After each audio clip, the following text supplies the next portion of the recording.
रावण के भाई कुंभकर्ण की कहानी। हमारी इस कहानी को सुनने से पहले अगर आपने अभी तक हमारे चैनल को सब्सक्राइब नहीं किया है तो चैनल को सब्सक्राइब करके बेल आइकन जरूर दबाएं। साथ ही लाइक करना ना भूलें। जैसा कि आप सभी जानते हैं, कुंभकर्ण दशानन रावण के छोटे भाई थे। ये राक्षस वंश के थे। इनकी माता कैकसी थी और पिता विशर्वा ब्राह्मण कुल के थे।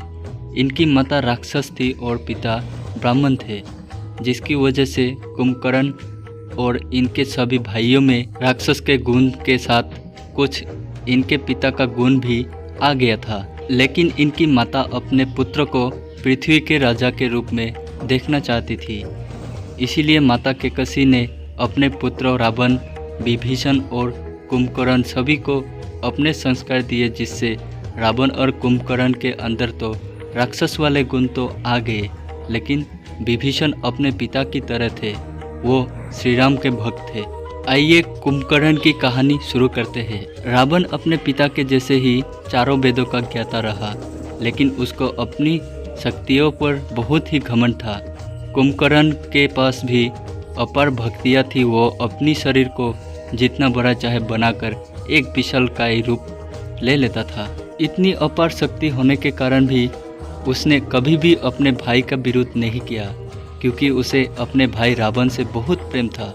रावण और कुंभकर्ण के पास बहुत सी भक्तियाँ थी, लेकिन विभीषण के पास शक्ति नहीं थी, क्योंकि वो अपने पिता के संगत में थे और वो भगवान के सच्चे भक्त बन गए थे। कुंभकर्ण को बचपन से ही खाने का बहुत शौक था। उसका कद इतना बड़ा था कि उससे बात करने के लिए सीढ़ियाँ लगनी पड़ती थी। उसके अंदर कई हाथियों की ताकत थी और वो एक बार में कोई गांव का भोजन अकेले ही खा सकता था। कुंभकर्ण की अंदर से इच्छा थी कि वो स्वर्ग पर राज करे, क्योंकि वहाँ जीवन भर पेट भरकर खाना मिलता। उसने अपनी तपस्या शुरू की। उसकी तपस्या से पूरे देवलोक में चिंता का विषय खड़ा हो गया। सारे देवता घबरा गए और उसके उपाय के लिए भगवान ब्रह्मा के पास गए। तब सरस्वती जी ने इस समस्या का उपाय ढूंढा। उन्होंने कहा, जब वो वरदान मांगेगा तो मैं उसकी जिह्वा पर बैठ जाऊंगी और वो वरदान नहीं मांग पाएगा। जब कुंभकर्ण ने अपनी तपस्या पूरी कर ली और भगवान ब्रह्मा दर्शन दिया और कहा, मांगो जो वरदान मांगना है।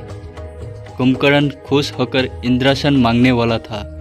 उसने जैसे ही अपना मुंह खोला, सरस्वती जी उसकी जिह्वा पर बैठ गई और कुंभकर्ण ने मुंह से इंद्रासन की जगह निंद्रासन निकल गया। उस वरदान को ब्रह्मा जी ने पूरा कर दिया, परंतु बाद में जब कुंभकर्ण को इसका पश्चाताप हुआ तो ब्रह्मा जी ने इसकी अवधि घटाकर एक दिन कर दिया, जिसके कारण वो 6 महीने तक सोता रहता, फिर एक दिन के लिए उठता और फिर 100 महीने के लिए सो जाता। परंतु ब्रह्मा जी ने कुंभकर्ण को सचेत किया था कि यदि कोई उसे बलपूर्वक उठा देता है तो वही दिन कुंभकर्ण का अंतिम दिन होगा। इतना कहकर ब्रह्मा जी वहाँ से गायब हो गए। ना चाहते हुए भी कुंभकर्ण को ये बात माननी पड़ी। इसके बाद कुंभकर्ण का जीवन बदल गया। 6 महीना तक वो सोता रहता और एक दिन जागकर खूब खाता था। कई वर्षों के बाद रावण ने माता सीता का अपहरण कर लिया और श्री राम ने अपनी वानर सेना के साथ लंका पर आक्रमण कर दिया।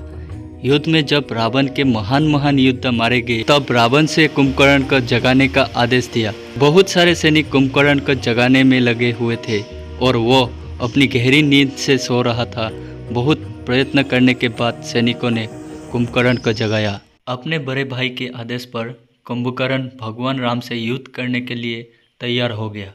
अगले दिन कुंभकर्ण युद्ध के मैदान में उतरा। उसने अपने विशाल शरीर से वानर सेना को कुचलने लगा। सारे वानर सेना उससे डरकर भागने लगे। जैसे जैसे वो आगे बढ़ रहा था, सेना उसके पैरों के नीचे दबती जा रही थी।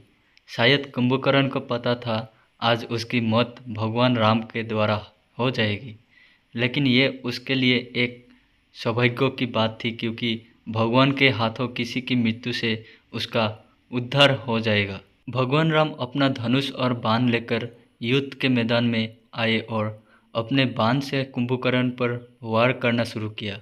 बहुत समय तक लड़ने के बाद भगवान राम जी ने अपने बाण से कुंभकर्ण के एक हाथ को काट दिया और वो जाकर रावण के महल में गिरा। राम जी ने अपने बाण से कुंभकर्ण के दोनों हाथ काट दिया, उसका वध कर दिया।